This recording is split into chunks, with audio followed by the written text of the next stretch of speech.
tout ce qui était décor en chocolat et des choses comme ça, décorer les gâteaux surtout. Et en fin de première année, j'ai un prof qui m'a proposé de faire un concours.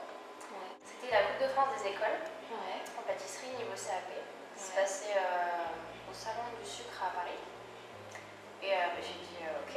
Et là, en fait, il y avait plusieurs choses à réaliser, dont une pièce en sucre. Et pour un concours, là, c'était vraiment le côté artistique et tout ça. Et là, ça m'a vraiment plu. Et après, j'ai fait d'autres concours après celui-là. Et ça, j'aime vraiment tout ce qui est pièces et les concours, un peu stress. Quand je fais quelque chose, je le fais pas à moitié. Il y en a qui ont fait le concours avec moi, on était plusieurs. Et ils le faisaient, mais ils le faisaient juste pour le faire, quoi.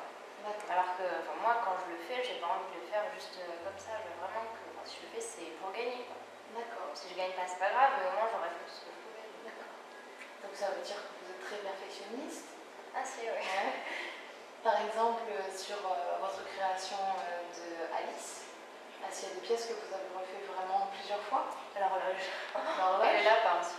L'horloge et le lapin, combien de fois? Oula, je n'ai pas compté.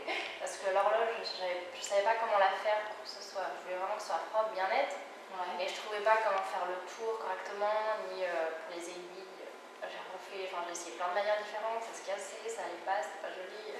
D'accord. Pour le lapin aussi, j'arrivais pas à faire, je savais pas si je le faisais assis ou debout, ou si je faisais la tête ronde ou en œuf. J'ai essayé plein de choses, ça allait jamais.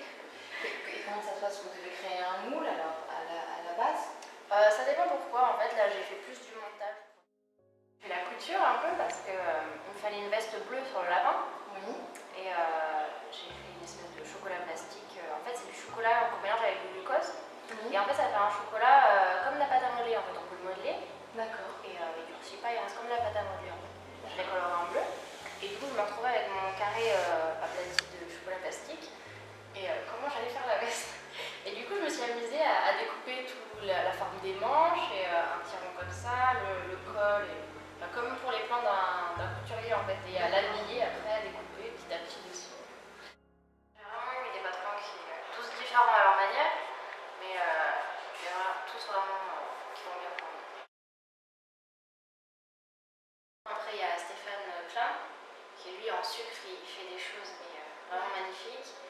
Il y a Chocolat Sculpté, il y a Jean-François Castagnier. J'ai fait un stage avec lui il n'y a pas longtemps. C'était vraiment super. J'aimerais vraiment ouvrir un truc qu'on ne voit pas ailleurs. Ouais. Un truc où ce soit vraiment des trucs originaux et pas juste un petit pâtisserie du coin. Vraiment un truc qui convienne parce que c'est celle-là.